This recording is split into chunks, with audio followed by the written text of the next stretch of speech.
Welcome back. Today we're going to be going over the pen tool.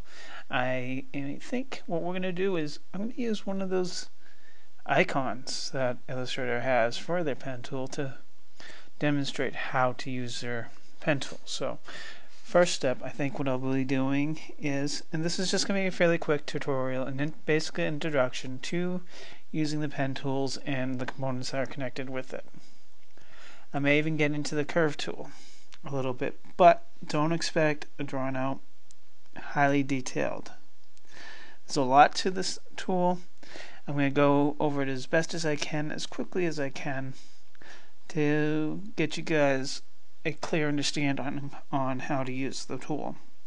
So I think what we're going to do here is we're going to take this icon right here and just redraw that fairly quickly using just the pen tool.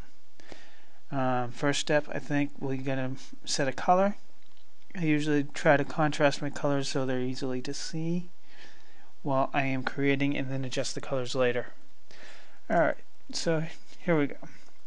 Here's what we're going to be drawing. We are going to create a simple illustration of this pen. So first and foremost, you can either go up to your toolbar and just select the pen tool. It should be right at top. If it's one of the tools underneath, just click on that and hold for a second. It'll bring this flyout menu, and you can just select the pen tool, or you can quickly get it to by just pressing P. So alright, let's pick somewhere to start. I'm going to start right here. I'm going to carry that. As you see, this is new with CC, is that you can actually see where the line is being drawn. Now, so that's my starting point. I'm going to come here. As you see, this kind of curves up and then back down. Because this is such a small icon, there's no way I can be very precise. So this is all going to be pretty rough.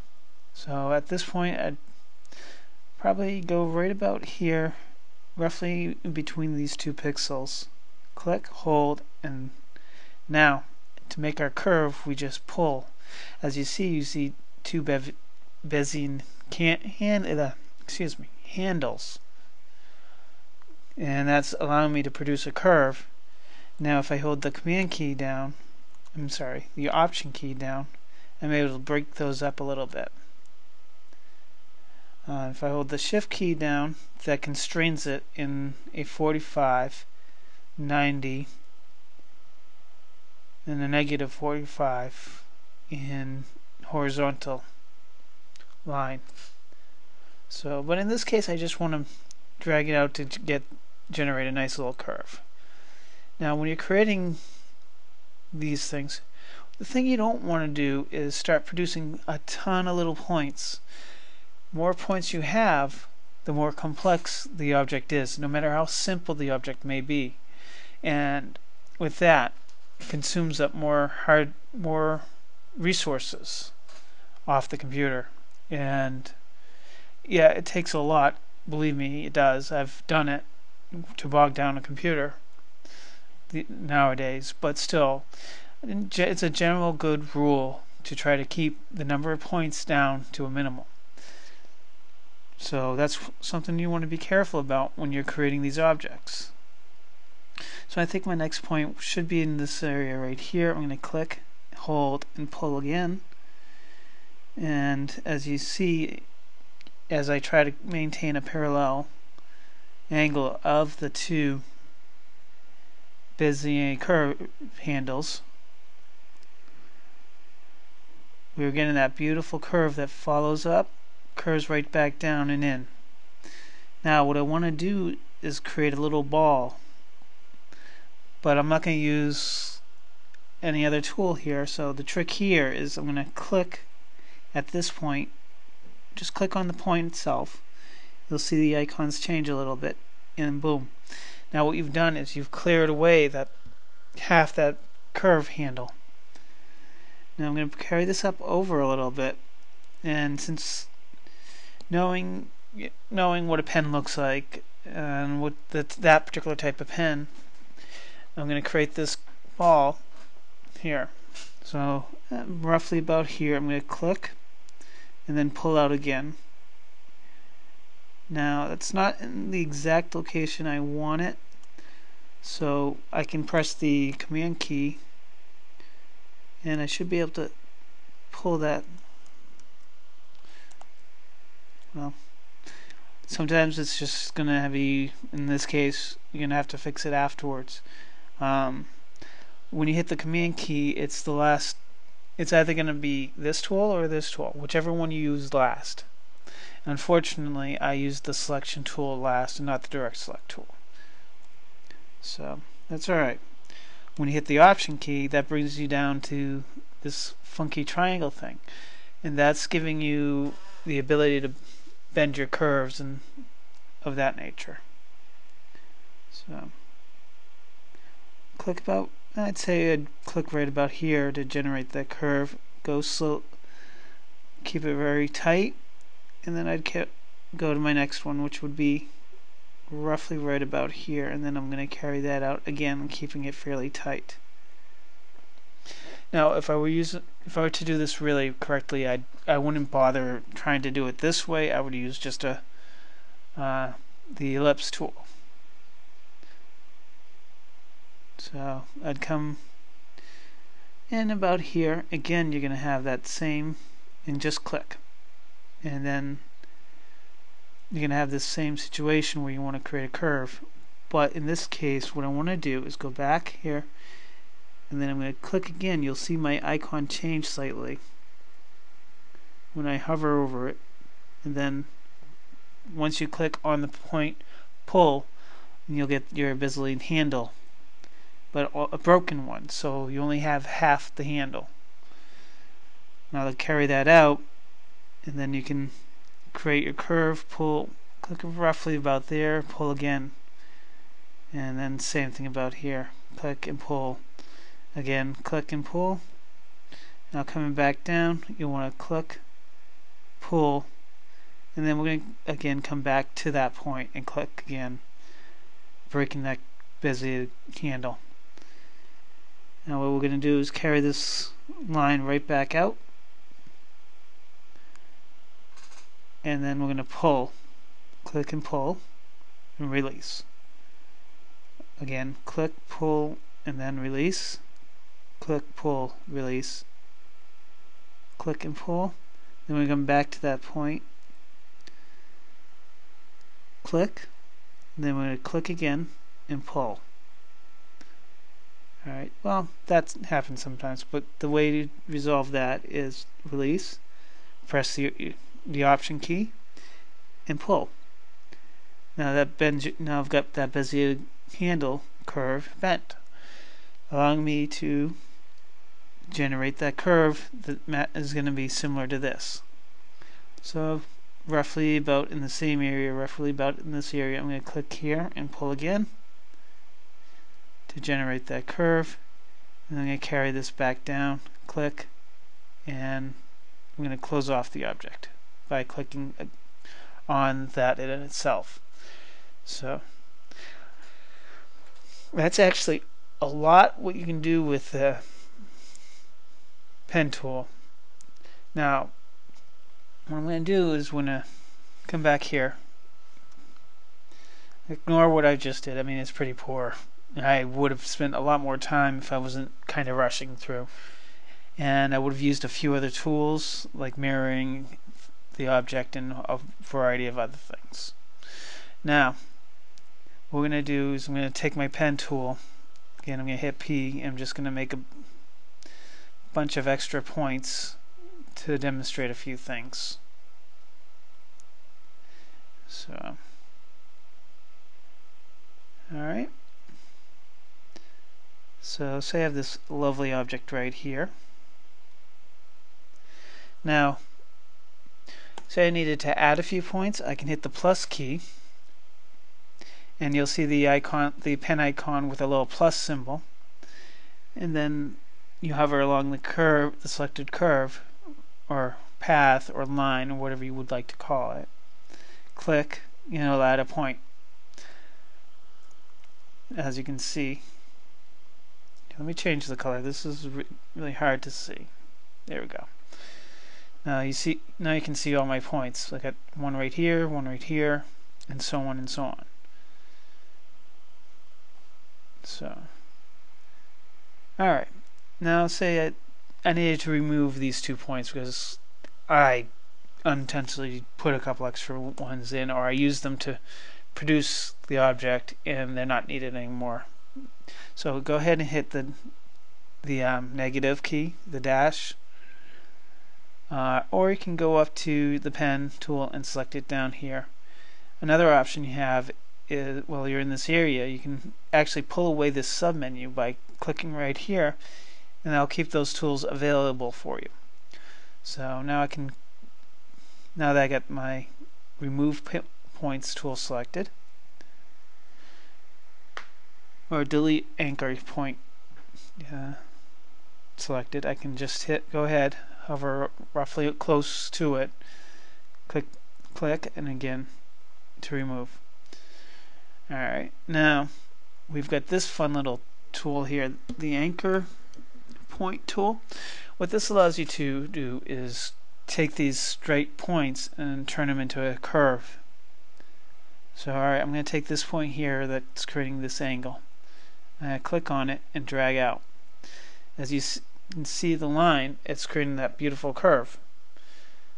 Alright, now with that same tool selected, I can now come over and say in the center area and pull in, and that's going to help move that curve and maintain the angle the handles are in. And now what I can do is, with this, is that using the same tool, I can break apart the joint. So click at, say, one end and we can pull it out. Alright.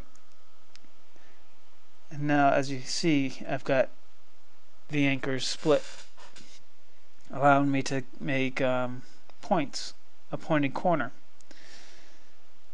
What I can also do, see this point here that's a split, I can take this point using the same anchor tool, just click on it and that'll straighten it out. If I click and hold and drag again, I'll pull out a handle. If I click on the point itself, I will pull out the handle equally. And as I hold down the space bar, I can actually move that anchor point around. So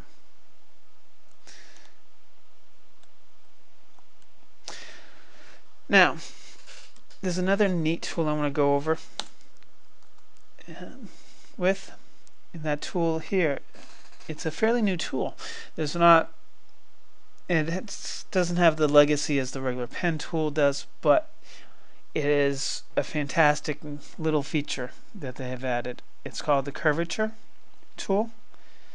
Now what it allows you to do is, is basically what it says. It allows you to create curves.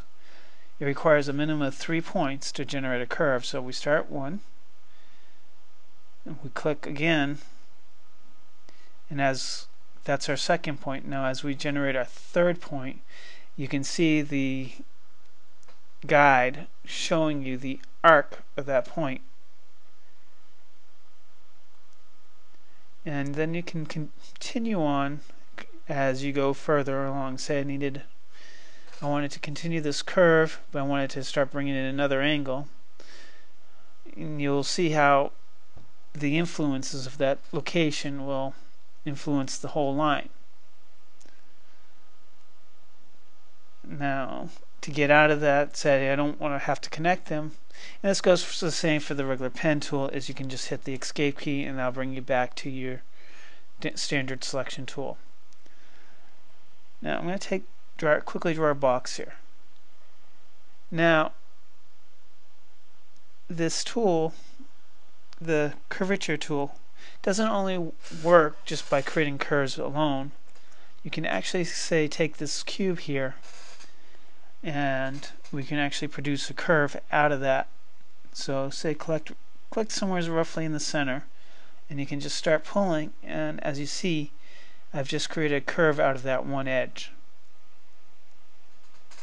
Now I can again do the same at this point here and carry that up and start creating some very interesting shapes with it.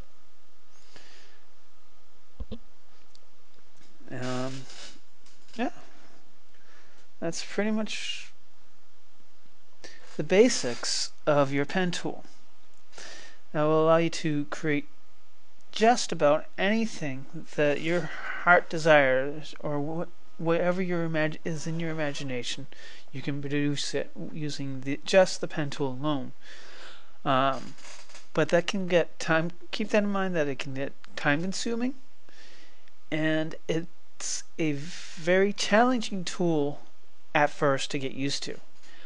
So my suggestion is to truly practice with it, get very familiar with it, and as you get more familiar with it, the faster you'll be at it, and more complex objects that you can produce. Again, keep in mind the anchor points, need to keep them at a minimum, otherwise you start bogging. When you start getting into the hundreds and thousands of points, you can really start bogging down your computer. I've done it. I know for a fact that it will lag. So keep in mind when you're creating, keep your anchor points to a minimum and have fun with the tool. It's a great tool to utilize, and a very powerful tool for creating content. So I believe that really covers the pen tool. It allows, by doing these designs and creating them in a vector format like this, is going to allow you to, just so you, for your information, allow you to do one nice thing. Now I can take those curves I just created and just scale them up. I can scale them up as large as I want. Makes no difference whatsoever. The impact has no bearing as far as scale goes. The impact comes is with the number of points. Again, to really see that, you have to have a couple thousand, or a good number of points, somewhere in the thousands. Obviously I've never counted. There's no way I would. But yeah, so that's the difference when you're dealing with a mathematical curve versus a pixel-based grid. It allows you to produce banner size graphics at a minimal cost, but at the same time there are drawbacks. You're not getting that pixel to pixel variation. Illustrator is getting closer to that, but still you're not getting that pixel to pixel variation that you see in like Photoshop or images, where you have the sky, say, within a 72 pixel by 72 pixel square. Each one of those pixels could be a different color completely, and it makes no difference. That's something that's a little bit more challenging to do in something like Illustrator. So that's something to keep in mind. Each of these tools have their purpose, and they serve a point. Yeah, I think that covers everything that goes for the pen tool today. I hope you enjoyed this. I hope you get something out of it, and look forward to going over the next story with you guys. Thank you. Thank you for watching, everybody. I hope you all liked it. Please, if you want to see more videos, go ahead and subscribe. If you want to leave a comment, please do so. Thanks again for watching.